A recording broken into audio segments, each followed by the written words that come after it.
And we are back to talk about Wheel of Time. This is episode 6. Is this how far we Yeah. are?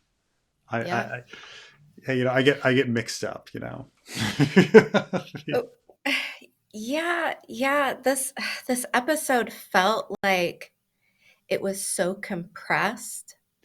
I mean, there were It- a lot of things that I yeah. enjoyed, Hmm. but the I don't know if pacing is the right word because yeah, maybe pacing, but it felt like this big centering moment on Moraine and Swan Yeah. was like the meat of the episode, right? And then you have all the other stuff kind of happening off to the side.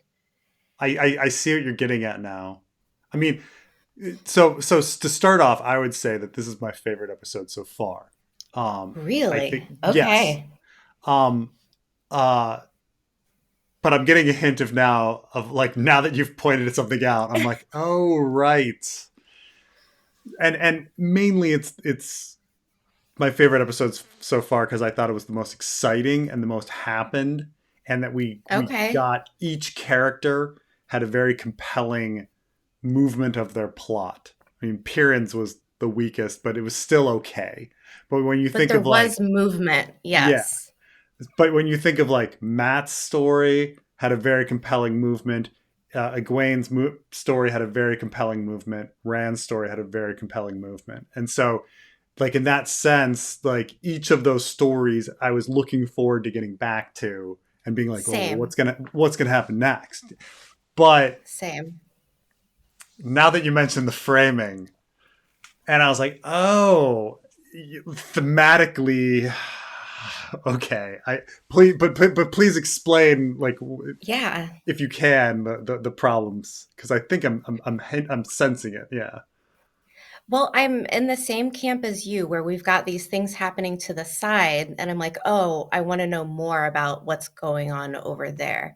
I would have loved a little bit more time to get into these points in Falm versus everything in Kyrian.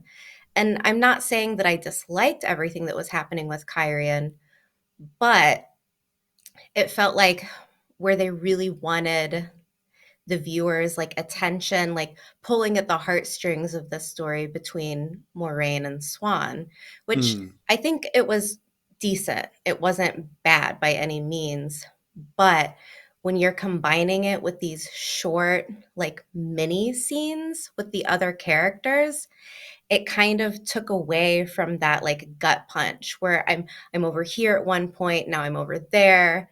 And so I felt a little bit scattered in terms of like emotional. You are right that Yeah. thematically, and I know what's funny is that like some people watch my live streams without having seen the show. So like, it's essentially this episode. It began with a framing of the character of Moraine and the character of Swan had a love story backstory years Yeah. ago, and they made a vow and all sorts of other things to follow each other and to make plans. And then it comes full circle in the episode because at the end, you know, they one the characters betray each other. They have different mindset on where things should go, and it's a ripping apart of their love, and it's a ripping apart of their plan, and all of this. And you're I think I'm sensing what you're saying. This is like an interesting deep dive into the psychology of these characters. However, when you've got nukes going off constantly through the episode, Yes. it's hard to pay attention to that very deep analysis and exploration of character when it's like literal Yes. explosions Yes. throughout this episode. Um, yeah, yeah. So I see what you're saying there. Um, by the way, I But I know. enjoyed all of the plots. Like I Yeah, enjoyed what was happening. It was just maybe a little bit jarring, I yeah. guess. I see what you're saying. By the way, briefly, I know we mentioned it at least in the first episode because about the have you heard of like the lesbian witch trope that appears in media? No, no. So apparently there is a trope that magical women in stories, um, there's usually something. They're usually like they just make them lesbians for some reason. And Okay. now, Yeah, and you sure. could you off the top of your head, you're like, oh right, they did it in Buffy, and they did it in The Craft, and things like this, or at Well, least they yeah, make. that I'd assume that comes from like olden timey witches. They were like spinsters. They weren't living I with think men. It was that's like a it, woman and and a cat. I think that's it, and I think it's an interesting thing because it's I understand why. Well, I understand on a number of levels like why they do it. Like one, they're saying okay, witches um are these not mainstream thing that everybody else kind of like fears, and gay people are these not not mainstream things that people fear. Let's parallel them and put them together, and so people are fearing them because they're different, and that's Sure, how we're gonna like portray it. And I also understand that they're doing it because they want to portray powerful women, but they're scared to undo the powerful woman on screen by having her be in a heterosexual relationship, because then you're throwing a man into the scene and you're ruining the sure, Bechdel test and all of this kind of stuff, sure. right? Like, I get Yeah. that, but it's done so often now that it's like a trope. So like when they revealed, because I understand in the books, there's not a relationship between Moraine and Swan, right? Oh, there definitely is. Oh, Yeah. never mind then. I don't know. This is Robert It's Jordan but it's well, it's the then. prequel book, so a lot of people don't read Oh, it. So like I see. like Robert Jordan is on the record being like they are gay. Like these are gay Okay. women, they have sex, they're gay. Yeah, yeah. I mean, it's a funny thing because I also don't know how I feel about the trope now, because now it's like, because to me, like I was in theater when I was young. I've been around gay people my whole life. Yeah, so there's nothing like interesting or taboo or Right. anything like to me, like there in the 90s there's a It's lot of not shows shocking that are you. like, oh Yeah. my gosh, this character is gay, and I was like, a character being gay is not entertainment to me, okay? Like, it doesn't get a rise out of me at all. So like I understand why they throw it in there to try to get a rise out of people, like, hey everybody, come watch Wheel of Time, you're gonna be, well, it's Robert Jordan, I'm sorry, it's not even it's not even the Yeah. show. But Robert Jordan's like, Yeah. hey, everybody, there's going to be girls kissing. Yeah, this is going to be exciting. And for me, Well, it's like, it's even just, worse in the books, it's kind of like they're gay, but like gay until graduation almost. Like once they leave the tower, like they do their own thing.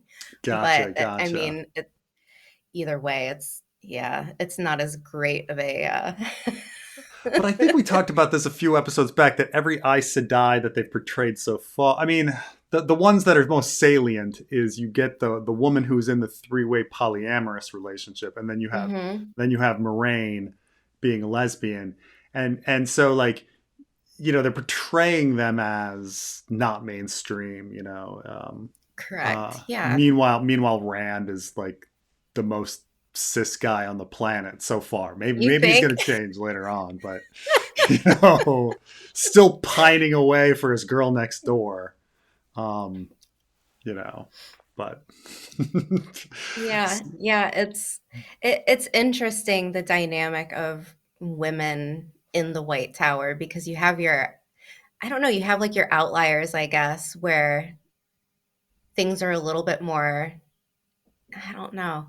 Like like the brown Aja, we met Varen Mhm. this episode. She has her warder Tomas, and like they're just like normal couple. It's not like a fact that they are like a couple together, but it's just like a very platonic relationship. Oh, I see. Kind of like Yeah, yeah. her, yeah, kind of like Moraine and Lan, but I know that you said that you felt like a lot of sexual tension between those 2, so It's maybe not a great Well, I'll say this. I mean, I understand that like a lot of people think that because I've read up on this now, and I'm not the only person Yeah. that like senses it, and then you're also not the only person that's like, ew, that's a complete wrong misreading. Um, so this is apparently like a regular discussion that people are having about the show. I think it's that we don't have much in um when you think about like day to day like wound in your heart suffering um Hmm. leading to like like screaming fights and stuff like that. We don't have much else to parallel to it in our minds other than romantic relationships.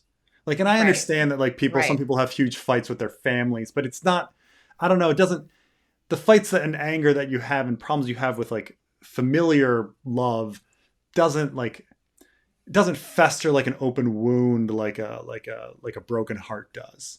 And Right. so Right. I'd agree. these the kind of like broken heart suffering that Lan seems to be feeling, I would say Lan more than Moraine, or just how the two Hmm. actors portray it. Uh, you know, that's the thing I go to because that's like I only know various types of love in my life, right? I understand family love. Understand romantic love. I understand platonic love. I understand, bro love. I get it. Like, I understand all of those. I don't Hmm. have an example of a really intense friend love that if they were not in my life, Yeah. I'd be like, oh God, every day is suffering and I feel like killing myself because they're not here. Like Yeah. that Yeah, that that makes immediately sense. goes romantic love to me, like Yeah. that's what I know. And so when you see Lance suffering like that, you're like, well, and fighting with Moraine like that, that's where the mind goes. Yeah. And I understand it's supposed to be theoretically Hmm. as intense as romantic love, but platonic, right? You know. Yeah. Yeah. And I'm not talking about the show, but at least in the books, it's explained a little bit more where it's like it's a magical bond between people. It's not, you know, it, it's just a very close, intense relationship that is like injected with like magic. Yeah. Yeah. So, yeah, but in the show, it's not like you can just read those words and be like, oh, okay. Like they Right. don't outright say it. Yeah, and it's just we don't have that kind of intensity and obsession and like strong intense obsessive like connections to people outside of romance. It's in the human Yeah, condition. um right. so that's just where you go. So yeah, I get that it's somehow wrong. I'm not supposed to be thinking about Lan and Mm, Moraine. Hey, death of the author, you can think whatever you want, really, and you're not wrong or right. So interpret how you feel, free to do so. But um So another thing that was quite striking about this episode, other than the fact that there was definitely more happening in this episode than any episode so far, including first season. It was just boom, boom, boom, boom, boom. But it was yeah, also they really went with the striking visuals this time. And the whole season has had more striking visuals, and obviously there was the intense striking visual of like Rand crucified with his dominatrix and all of this. But now yes, we had that scenery again. We had the very intense scenery around Piran, like him being in this yeah, extreme.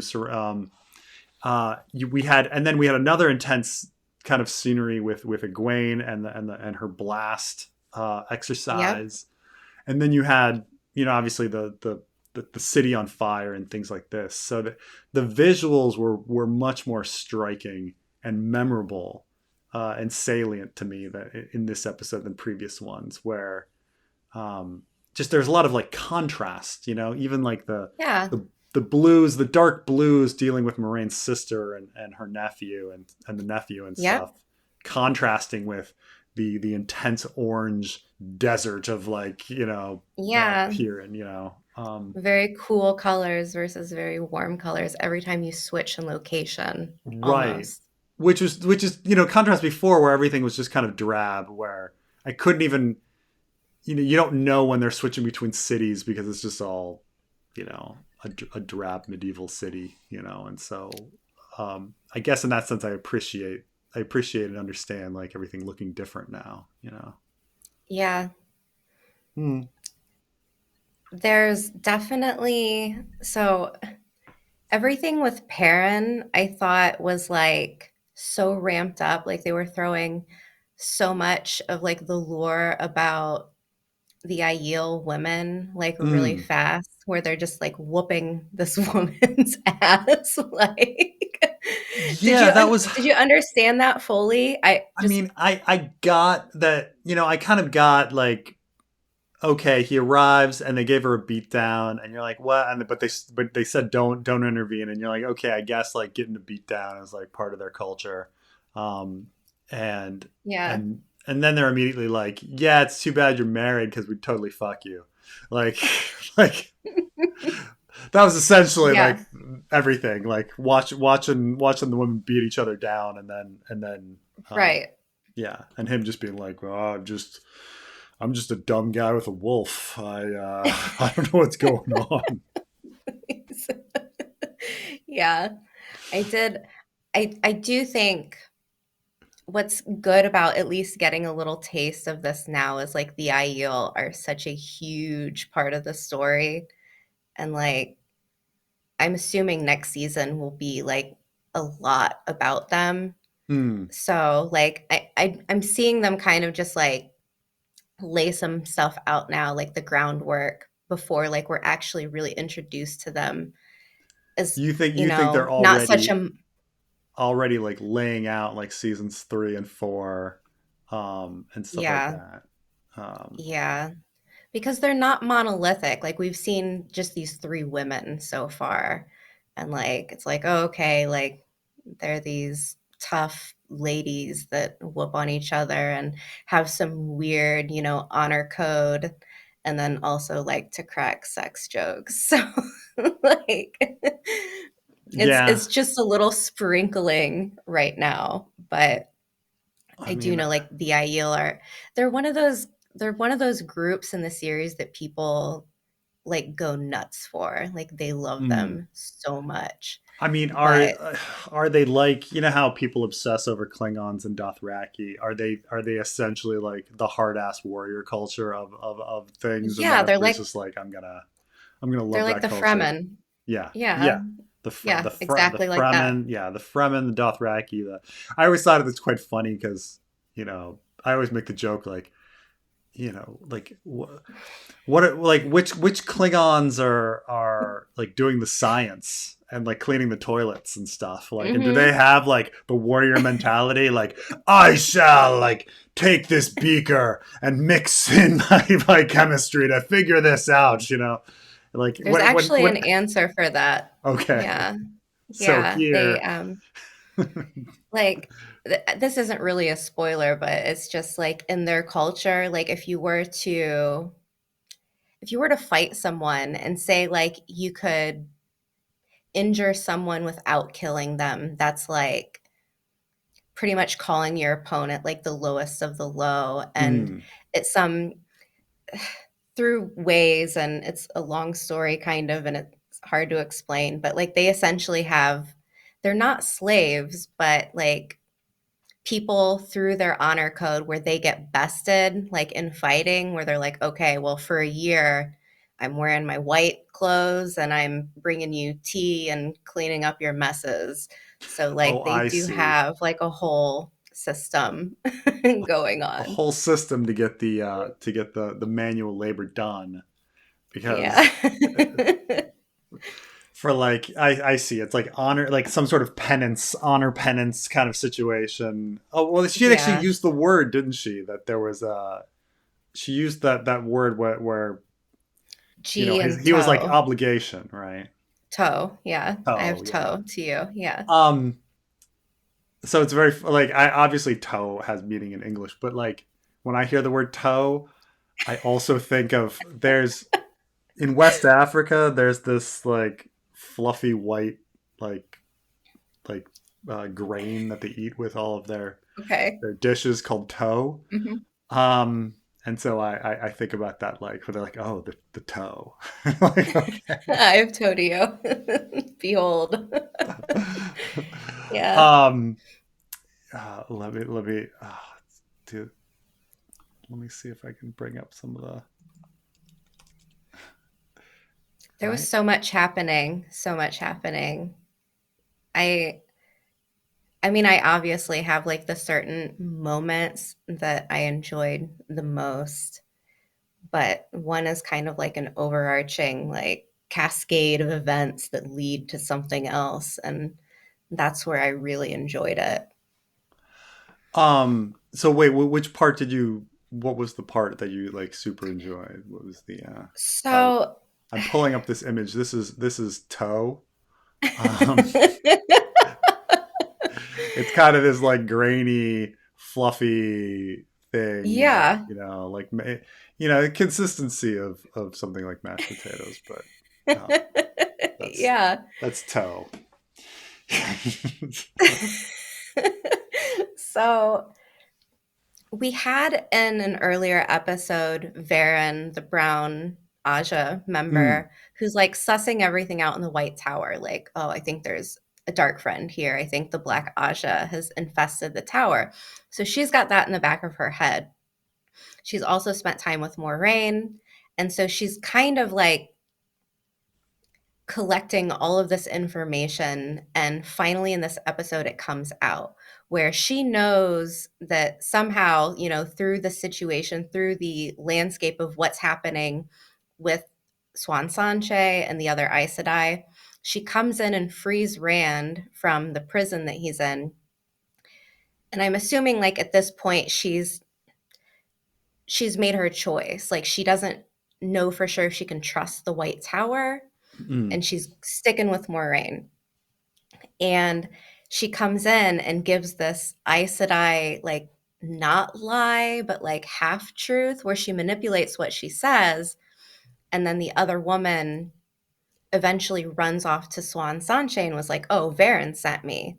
yeah. And if you go like word by what Varen said, she never technically lied. There's, like, Oh, you yeah, she's like, I'd have to bring it all up, but she eventually says, like, the Amerlin requires your assistance to save Kyrian, not a lie. And she says, like, this is an order, which technically she's ordering it herself. It's not right, an right, order right. from the Amerlin. So Leanne runs back to Swan Sanche and was like, Varen sent me. And then Swan has this look like, oh no, like, did Varen lie? So Mm. Swan probably that hits a check mark where she's like, oh no, like if Varen lied, she's Black Aja. So Swan goes running to Moiraine. Ah, She meets up with Moiraine, and Moiraine is channeling after just earlier in the day, Moiraine was like, I was stilled. So now she thinks she's caught Moiraine in a lie.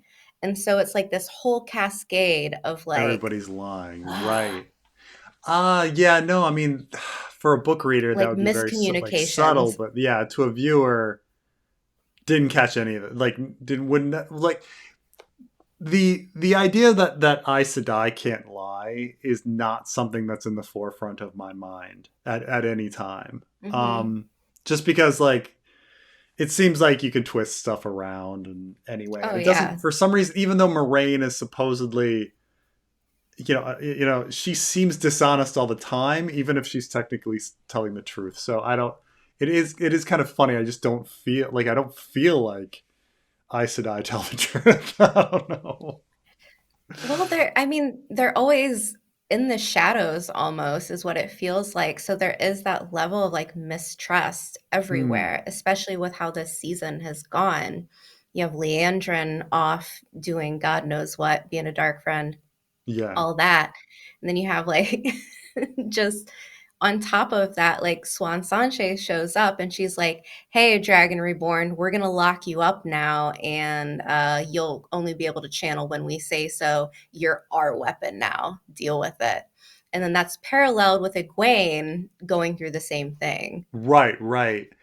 It was that was very interesting. Yes, that is very interesting. And then by the way, randomly, when Nynaeve enslaves one of the enslavers. For a second, Yeah. I thought that was Egwene's overseer, but it was just a different woman No. with the same hairstyle and everything. But then I was like, Yeah. well, what happens if an overseer takes control of an overseer who takes? Do you just have a long chain of Like a of link. right? I was like, oh, that's a kind of interesting idea, but it was a different woman, so I don't know. But that woman would Yeah. have slaves, so I don't know. I don't. Well, I Well, guess we'll see what happens. But no, like um, you're on the right track though, because there is like, I mean, you could say the same thing about bonding a warder. Like, what if mm, you bond someone who's a warder who's already bonded to someone else, who's that person is already bonded to someone else? So, like, things can get really messy, like, in yeah. that term of like magic bonding Um, stuff. was by the way also like on Rand's escape, like first of all, like independent of everything, Rand should feel pretty guilty that he requested Celine to. I keep calling her Celine. Her real name is Lanfear. Yeah. Lanfear. Um, Yeah. uh, he should feel pretty guilty that he requested Lanfear's help, considering how many people are clearly dying, like to Yep. break to on his prison break. But then, like, Hmm. I was also thinking how funny it would have been had he requested that prison break and then it wasn't even needed, and then he went off without Lanfear, and he'd be like, "Oh man, I requested that prison break, and like 300 people died, and I didn't even Yeah. need it." Yeah. But in the end, it was needed because their prison break didn't work, and Lanfear, Yeah. had to come in. But man, Rand, you're it's pretty dark. You're responsible for a lot of death there.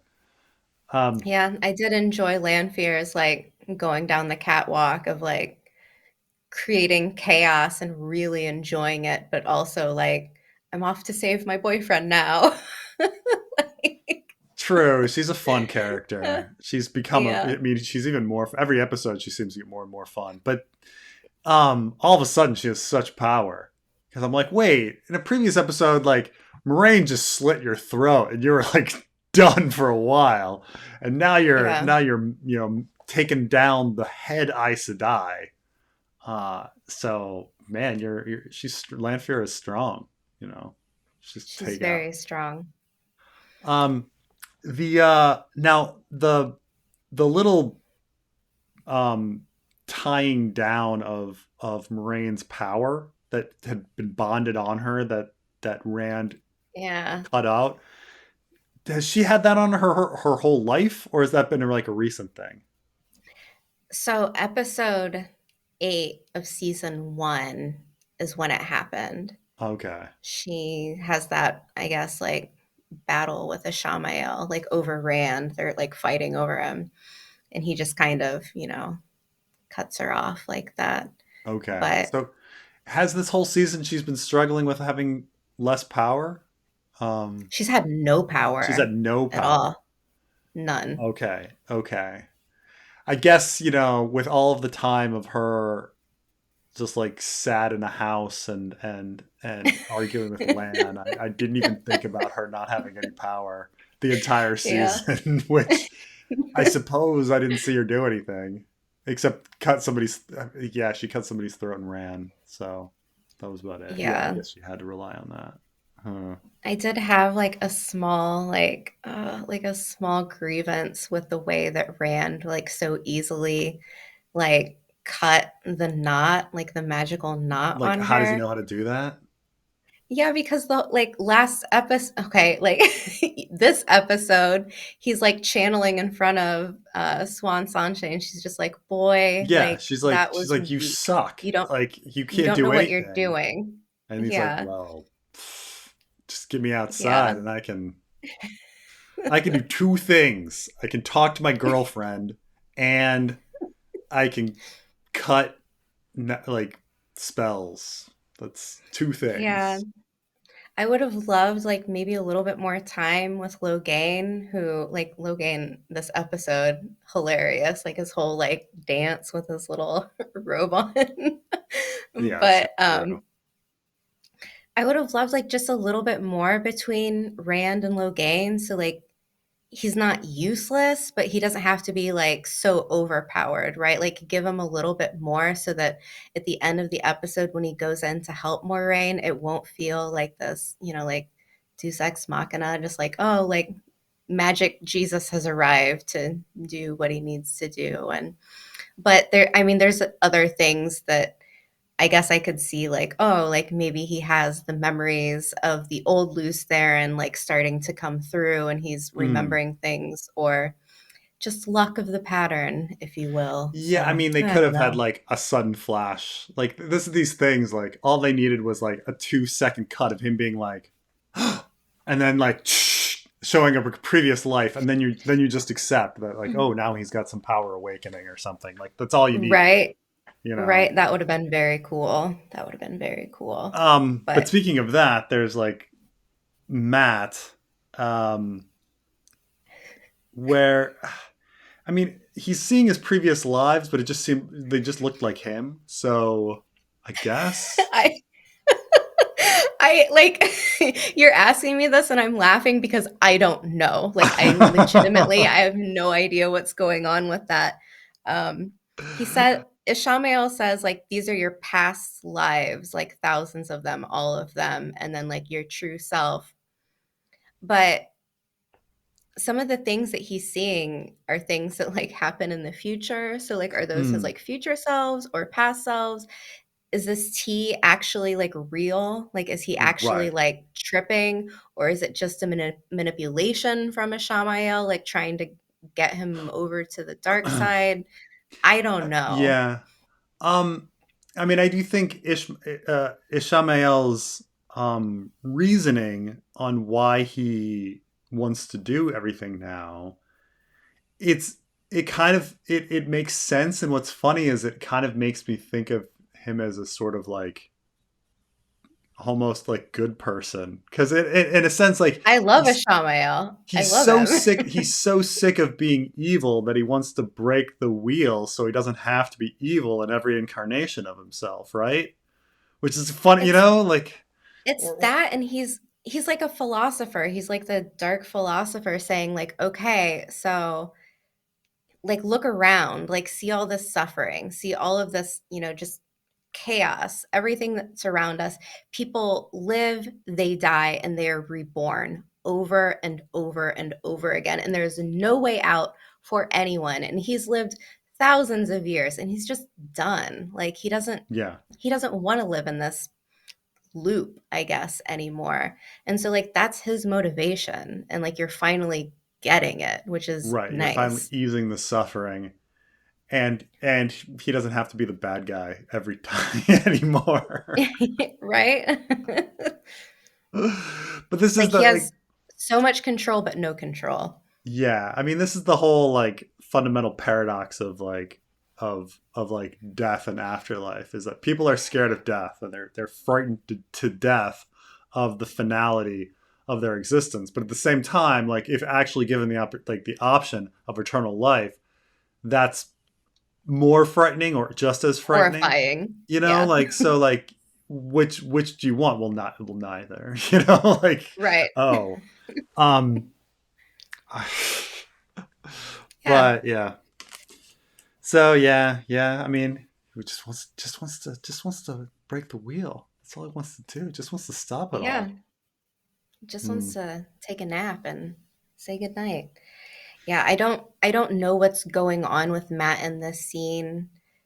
I'm Right, because we are we hoping are that off we are off book plot, right? With that yeah, there's something that happens in the book that is similar. And I guess it's not really a spoiler because like it is this moment, I guess. I think that's what they've tried to recreate, but there's like a traveling like a method of fast travel that's a little bit wonky. So you go through it and you get like a lot of different flashes of not so much past or future selves, but like parallel selves, like mm, any self that's ever existed or could exist that is out there, like all the numbers, like running all of the ratios, it could be whatever. And after people experience this, they react one of two ways. They're like, oh my gosh, like I was a terrible person, let me change. Or, like whatever. But like this instance with Matt, I'm just assuming like this is going to be what motivates him to either join a Shamael or like decide he's gonna like try and be better, I guess. But we'll have to wait and see for the outcome on that.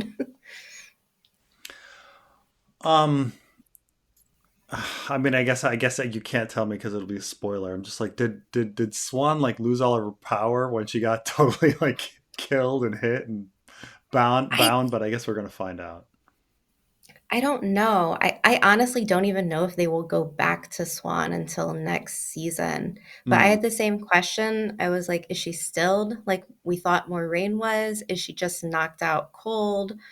Or I think Lanfear says like a broken Amerlin is better than a dead one, something like that. Oh yeah, But more useful. She said, yeah, yeah. I'm assuming Swan Sanche, and this isn't a spoiler, this is just based purely on book stuff, is going to go back to the White Tower, but it's going to be a mess. Like, she's not going to know who she can trust. Alana and Varen went and helped Moraine, so can she trust them? Leandrin's a dark friend. Like, she could end up, getting, like, having a relationship with her, not knowing about her. Like, it's going to be a mess for her. Hmm.